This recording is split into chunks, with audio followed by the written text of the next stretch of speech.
स्वागत है आप सबका वॉलनट एकेडमी में। मेरा नाम है अरबाज खान और ये हमारी basic electrical and electronics lecture series का फर्स्ट लेक्चर है। जी हाँ, ये फर्स्ट लेक्चर है क्योंकि जो इससे पहले वाला लेक्चर था उस वो काफ़ी बड़ा हो रहा था। मतलब वो 47 मिनट का हो गया था, तो इसे हम 3 या 4 पार्ट में बना रहे हैं और उस इन 3-4 पार्ट्स को हम उस बड़े लेक्चर से रिप्लेस कर रहे हैं। साथ ही इसमें हम ऑडियो क्वालिटी को भी इम्प्रूव कर रहे हैं। तो चलिए आगे बढ़ते हैं हम। लेक्चर शुरू करने से पहले कुछ चीज़ें समझ लेना ज़रूरी है। देखिए, पहली चीज़ तो ये कि ये जो हमारे लेक्चर्स होंगे वीडियो के फॉर्म में, ये आरजीपीवी के कोर्स के अकॉर्डिंग होंगे। वैसे तो ऑल ओवर इंडिया में जो बेसिक इलेक्ट्रिकल फर्स्ट ईयर में पढ़ाया जाता है, उसमें मोर और लेस जो कोर्स होता है वो सेम होता है, लेकिन हम यहाँ पर जो कोर्स को लेकर चलेंगे वो आरजीपीवी यूनिवर्सिटी का कोर्स होगा, जो कि एमपी की यूनिवर्सिटी है। अधिकतर मध्य प्रदेश में जो कॉलेजेस हैं वो आरजीपीवी यूनिवर्सिटी का जो कोर्स होता है उसी को पढ़ाते हैं। ठीक है, तो हम यहाँ पर इस चीज़ को ध्यान रखेंगे और जो लेक्चर्स होंगे वो हिंदी में होंगे। साथ ही जो लेवल होगा वो लेवल भी हम एमपी में जो स्टूडेंट्स हैं मध्य प्रदेश में उनके लेवल को ध्यान में रखते हुए लेक्चर्स होंगे। ठीक है, उसके बाद ये जान लीजिए कि ये जो सब्जेक्ट है इसका सब्जेक्ट कोड है BT104। ये फर्स्ट ईयर में पढ़ाया जाता है, फर्स्ट या सेकंड सेमेस्टर पर। ये डिपेंड करता है कि ये आपको फर्स्ट सेमेस्टर में या सेकंड सेमेस्टर में होगा, आपकी ब्रांच पर डिपेंड करता है। ठीक है, कुछ ब्रांचेस में ये फर्स्ट सेमेस्टर में है, कुछ में ये सेकंड सेमेस्टर में है। और आखिरी बात ये कि हमारी जो बी ट्रिपल ई की बुक है उसकी फर्स्ट यूनिट जो है वो बिल्कुल फ्री में आपको डिस्क्रिप्शन में जो लिंक दी गई है वहां पर से आप उस बुक की फर्स्ट यूनिट को आप डाउनलोड कर सकते हैं। ठीक है, तो अब हम शुरू करते हैं लेक्चर हमारा।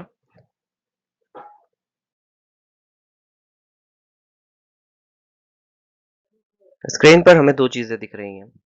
लेफ्ट साइड में जो ऑब्जेक्ट दिख रहा है वो है एक डबल ए बैटरी, जिसे हम सेल भी कहते हैं। यहाँ पर जो हमें दिख रहा है स्क्रीन पर वो स्पेसिफिकली वो वाला है जिसे हम घड़ी का सेल कहते हैं।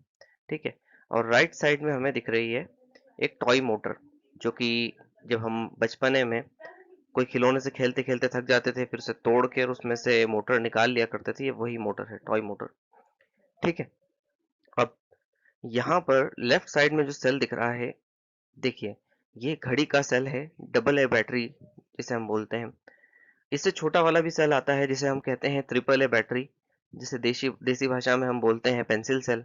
उससे और छोटे सेल भी आते हैं जो कि हाथ की घड़ी, रिस्ट वॉच में लगते हैं। ठीक है, तो जो भी सेल होते हैं, ये वाला हो, इससे छोटा वाला पेंसिल सेल हो या रिस्ट वॉच का सेल हो, सब में सबके अक्रॉस जो पॉजिटिव और नेगेटिव साइड है उनके अक्रॉस जो वोल्टेज होता है वो होता है 1.5 वोल्ट। देखिए ये पॉजिटिव साइड है, ये नेगेटिव साइड है।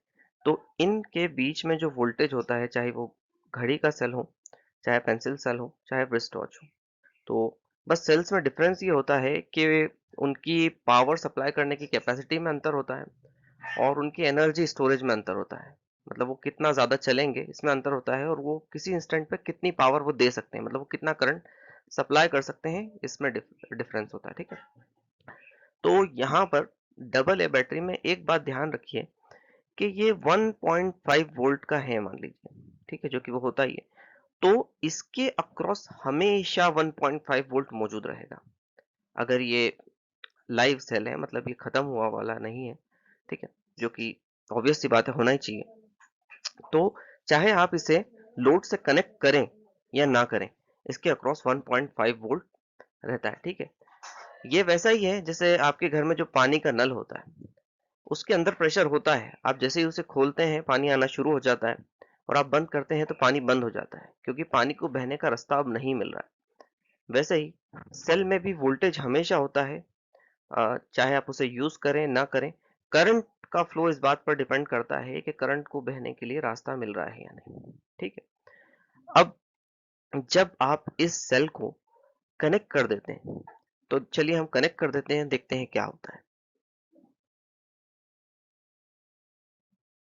तो जब हम यहाँ पर इन दोनों पॉइंट्स को जोड़ते हैं, मतलब जो पॉजिटिव टर्मिनल है बैटरी का उसको एक टर्मिनल से मोटर के जोड़ते हैं यहाँ से इसको, और जब नेगेटिव टर्मिनल को एक दूसरे टर्मिनल से जोड़ते हैं। तो सबसे पहले तो क्या होता है कि देखिए, जब भी कोई 2 पॉइंट को आप कंडक्टर से जोड़ेंगे, तो उन दोनों का वोल्टेज जो है वो सेम हो जाता है। मतलब यहाँ पर से जो ये पॉजिटिव टर्मिनल से हमने इस टर्मिनल को जोड़ा है, तो इन दोनों का जो वोल्टेज है वो सेम हो जाएगा, और नेगेटिव से हमने जो दूसरे टर्मिनल को जोड़ा है, तो नेगेटिव टर्मिनल और इस टर्मिनल का वोल्टेज सेम हो जाएगा।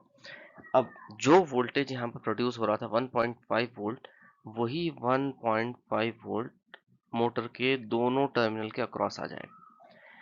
साथ ही यहाँ पर करंट को बहने का पूरा पूरा रास्ता मिल गया है। ठीक है, पॉजिटिव टर्मिनल से करंट चलेगा, मोटर के अंदर जाएगा, और मोटर के अंदर से घूम कर वापस ये नेगेटिव टर्मिनल में जाएगा।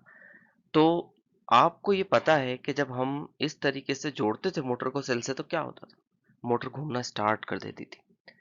मोटर के घूमने का मतलब ये है कि मोटर एनर्जी ले रही है सेल से। तो उस स्थिति में जो सेल है वो एनर्जी प्रोवाइड कर रहा है, मतलब एज अ सोर्स काम कर रहा है। ठीक है, और जो मोटर है वो एज अ लोड काम कर रही है।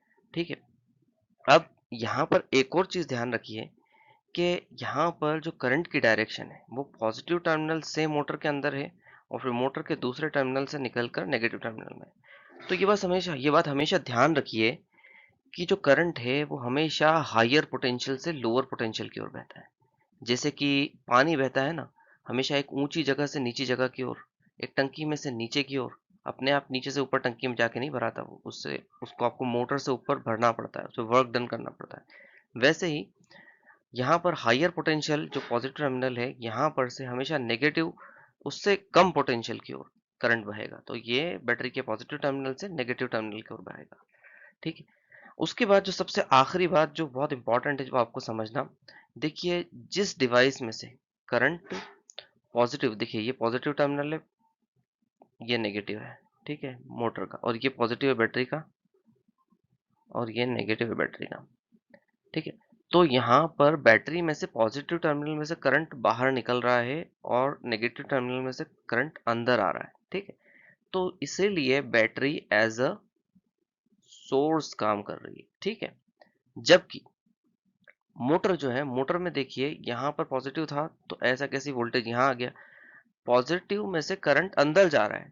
ठीक है, यहाँ पर बाहर निकल रहा था सेल के केस में, मोटर में अंदर जा रहा है और नेगेटिव से बाहर निकल रहा है। तो जब भी करंट हायर पोटेंशियल वाले टर्मिनल से अंदर जाए और कम पोटेंशियल वाले टर्मिनल से बाहर निकले, तो वो डिवाइस एज अ लोड काम करता है।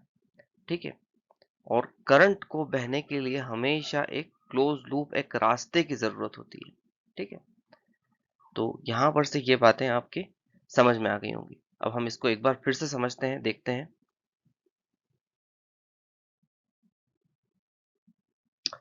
Following observations can be made from the example. जो पिछला एग्जाम्पल था वहां पर से हमने क्या क्या देखा, पोटेंशियल, द पोटेंशियल डिफरेंस और voltage is always present across the voltage source. जो वोल्टेज सोर्स था, जो सेल था, उसके दोनों टर्मिनलों के बीच में हमेशा वोल्टेज प्रेजेंट रहता है, irrespective of whether it is connected or not connected to the load, चाहे वो लोड से कनेक्ट हो या ना हो। while the current only flows when the current gets a closed path, जबकि करंट सिर्फ जब फ्लो होता है जबकि उसे बहने के लिए एक क्लोज पाथ, एक रास्ता मिलता है। ठीक है, the current thus I circuit for the flow of current of electrons, जिसे जो क्लोज पाथ होता है उसे हम सर्किट कहते हैं। ठीक है, जो क्लोज पाथ करंट के बहने के लिए होता है, जिसमें करंट बह सके, उसे हम सर्किट कहते हैं। When we joint any two terminals via a conductor, जैसे कि हमने एक टर्मिनल को एक पॉजिटिव टर्मिनल के बैटरी से जोड़ा था, in this case a wire, यहाँ पर हमारा जो कंडक्टर है वो वायर था एग्जांपल में, potential of both terminals become equal, मतलब जो पोटेंशियल पॉजिटिव टर्मिनल पे था बैटरी के, वही एक टर्मिनल पे आ गया था मोटर के, और जो नेगेटिव टर्मिनल पर जो पोटेंशियल था बैटरी के वही पोटेंशियल, पोटेंशियल और वोल्टेज इंटरचेंजेबल टर्म्स है, ध्यान रखिए। तो वो ही वोल्टेज जो है वो नेगेटिव टर्मिनल पर आ गया था मोटर के, और जैसे इसके पॉजिटिव जो सेल था हमारा, उसके पॉजिटिव और नेगेटिव के बीच में 1.5 वोल्ट का डिफरेंस था, तो वही डिफरेंस उसके अक्रॉस भी आ गया था। Current always flows from a point of higher potential to lower potential. Current हमेशा ज्यादा पोटेंशियल, हायर वोल्टेज की जगह से कम पोटेंशियल लोअर वोल्टेज की जगह पर बहता है। जैसे कि पानी बहता है एक हायर पोटेंशियल से एक हायर हाइट से एक लोअर हाइट की तरफ, ठीक है। The device from which current leaves from the positive terminal and enters through the negative terminal act as a source. एक ऐसा डिवाइस जिसमें करंट जो है वो पॉजिटिव टर्मिनल से निकलता है और नेगेटिव टर्मिनल से अंदर जाता है, एक्ट एज अ सोर्स, तो वो डिवाइस जो है एक सोर्स की तरह काम करता है और एनर्जी को सप्लाई करता है, supplies energy to the circuit, ठीक है। वाइल द डिवाइस, जबकि एक ऐसा device from which current enters from the positive terminal, जबकि कोई ऐसा डिवाइस है जिसमें कि करंट उसके जो हायर पोटेंशियल जहां पर बना हुआ है वहां पर से एंटर कर रहा है, ठीक है, and leaves at the negative terminal, और नेगेटिव टर्मिनल जहां पर लोअर पोटेंशियल बना हुआ है वहां पर से उसको लीव कर रहा है, तो वो एक्ट एज अ लोड करता है और वो एनर्जी को कंज्यूम करता है, एनर्जी को खर्च करता है, ठीक है। तो यहाँ पर से ये सब पॉइंट्स थे जो आपको ध्यान में रखना है आगे जब हम सर्किट्स को समझेंगे और डिफरेंट एस्पेक्ट्स को समझेंगे सर्किट्स के। तो ये जो बातें मैंने यहाँ पर बताई हैं वो आपके बहुत काम आएंगी, ठीक है। तो अब हम आगे का पढ़ेंगे अगले लेक्चर में। Thank you.